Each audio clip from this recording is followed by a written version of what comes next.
Magandang hapon mga kadudis. Luluto tayo ng toyo.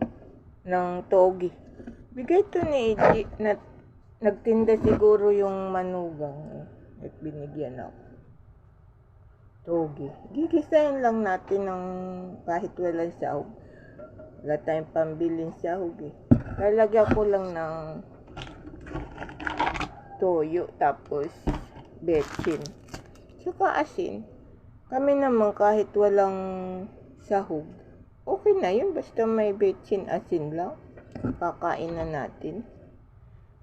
Sarap to mga kadudis. Oh. Basta gulay mga kadudis eh. Favorite namin mag-ina yan. Sarap nito. Magandang tanghali mga kadudis. Salamat sa panonood ninyo sa mga video ko. Salamat po sa mga nagko-comment. Salamat po sa mga subscriber ko. Maraming salamat sa inyo. Maraming salamat sa mga nag-share. Salamat po. Paki-follow nyo naman po. Masarap to mga kadudis. Kadalasan ko po pag binibigyan po ako ng gulay ni Eji, kahit wala pong sahog, tsaka betchin asin lang, kinakain po namin kasi masarap po yan. Ako po kasi sanay na magluto ng ganun.